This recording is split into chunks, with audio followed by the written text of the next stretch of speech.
तो देखिए, जोगेश्वर गर्ग को बनाया गया है मुख्य सचेतक। सरकार का फ्लोर मैनेजमेंट संभालेंगे गर्ग और जालोर से विधायक है जोगेश्वर गर्ग। भूमिका आपकी विधायी कार्यों में होती है, किस तरह की भूमिका आपकी रहेगी और किस तरह आप अपने दल को प्रेजेंट करेंगे? देखिए, एक विधायक के रूप में मेरी भूमिका हमेशा ही सकारात्मक रही है। 5वीं बार हूं मैं और 3 बार, चौथी बार सत्ता पक्ष में हूँ, 1 बार विपक्ष में भी रहा। तो विपक्ष में रहते हुए मेरी हमेशा सकारात्मक भूमिका रखने का प्रयास किया मैंने, और सत्ता पक्ष में रहते हुए तो सकारात्मक रहना ही होता है।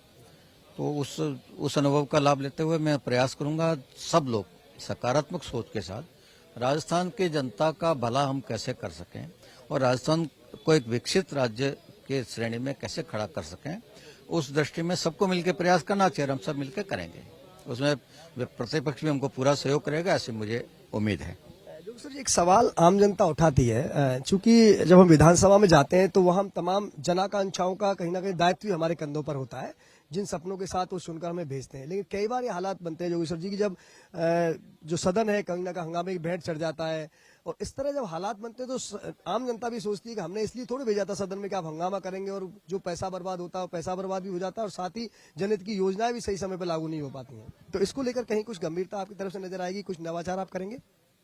देखिए, मैं 5 साल विपक्ष में रहा हूं, तो उस समय मैंने देखा है कि यदि हंगामा होता है या करना पड़ता है तो उसका सबसे ज्यादा नुकसान विपक्ष को ही होता है। विपक्ष के पास विधानसभा का फ्लोर एक बड़ा मंच होता है अपने क्षेत्र की बात रखने के लिए, जनता के हित की बात रखने के लिए। तो वो जो हंगामे के दौरान जो समय बर्बाद होता है उसका बड़ा नुकसान विपक्ष को ही होता है। और इसलिए मैं चाहूंगा कि प्रतिपक्ष इस सकारात्मक मानसिकता के साथ हाउस में आए कि उचित सही मामलों में सरकार का साथ दे, और सरकार यदि कोई गलत करते लगे तो उसमें संशोधन दे, सुझाव दे और सकारात्मक रूप से सहयोग करे, तो हम अच्छा कर पाएंगे, ऐसा मुझे विश्वास है, ऐसा होगा। एक जोगेश्वर जी, इस पर यह भी चर्चा है कि आपकी पार्टी के पास अनुभवी नेताओं की कमी है। आप तो आ गए लेकिन कुछ आपके अनुभवी नेता नहीं पहुंच पाए सदन में, तो विपक्ष बार बार ये कहता है कि हम पूरी तरह से घेरेंगे इस बार सरकार को, नहीं बोलने देंगे, या पूरी, यानी उनका तात्पर्य है कि आपको कहीं ना कहीं अच्छी तरह से काउंटर करेंगे। देखिए, जब काम हाथ में आता है तो अनुभव अपने आप प्राप्त हो जाता है, काम को काम सिखाता है। तो जो अनुभवी नहीं है, पहली बार मंत्री बने हैं या पहली बार विधायक बने हैं, वो भी थोड़े समय में सीख जाएंगे और अपनी जिम्मेदारी को समझेंगे और अच्छे से निभाएंगे। इसलिए कोई, जब 1947 में पहली बार देश बना और आजाद हुआ और पहली बार प्रधानमंत्री बने, उनको कौन सा अनुभव था? तो उन्होंने भी देश चलाया है। तो इसलिए वो कोई अनुभवहीनता कभी बाधक नहीं बनती है, ऐसा मेरा मानना है। जरूर जोगेश्वर जी, आपसे चर्चा हो, राम जन्मभूमि की बात ना हो, क्योंकि अब 22 जनवरी को भव्य रामलला की प्रतिष्ठा होने जा रही है, पूरा देश दिवाली उस दिन मनाएगा। लेकिन आपकी यादें बहुत पहले से जुड़ी हुई हैं, आपकी यादें जुड़ी हैं तब से जब राम जन्मभूमि को लेकर एक संघर्ष शुरुआत हुई, कार सेवक पहुंचे वहां पर, खून और पसीना उन्होंने बहाया। एक बार जरा वो यादें शेयर करें। 1986 में, जहां तक मुझे याद आ रहा है, 86-87 में विश्व हिंदू परिषद ने पहली बार राम जन्मभूमि मुक्ति आंदोलन शुरू किया था। तब से मैं इससे जुड़ा हुआ हूं। तब मैं सरकारी नौकरी में होता था, बैंक में था, उसके बाद भी उससे जुड़ा हुआ था, और उसके बाद मैं विधायक बन गया, मंत्री बन गया, तब भी जुड़ा हुआ था, और आज तक भी जुड़ा हुआ हूं। मेरी भावनाएं उस मुद्दे से जुड़ी हुई है और होनी भी चाहिए। हर सनातनी की भावना श्री राम के प्रति है और रहनी चाहिए।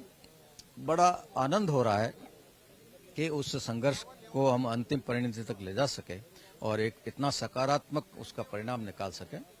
ईश्वर की कृपा है, प्रभु राम की कृपा है कि यह सब हो पाया। माँ भी साथ थी आपकी, साथ गए थे आप? 92 वाली कार सेवा में मेरी माताजी मेरे साथ थी, काफी वृद्ध थी उसमें भी वो, लेकिन साथ थी मेरे।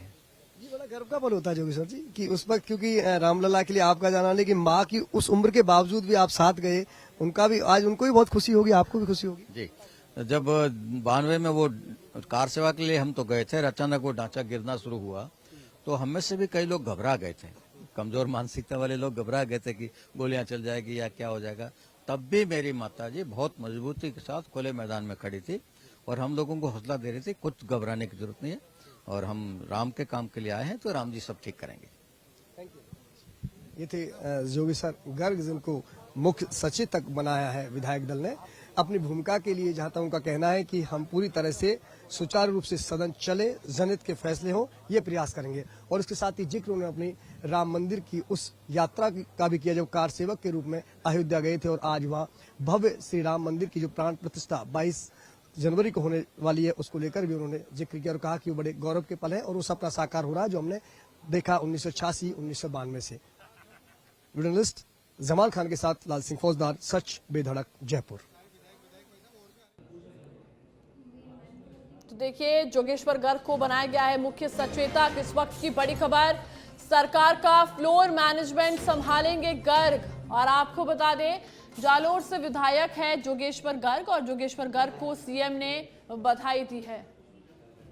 तो सीएम भजनलाल शर्मा की एक्स पोस्ट, जालोर विधानसभा क्षेत्र विधायक जोगेश्वर गर्ग को मुख्य सचेतक राजस्थान विधानसभा नियुक्त होने पर हार्दिक बधाई एवं शुभकामनाएं।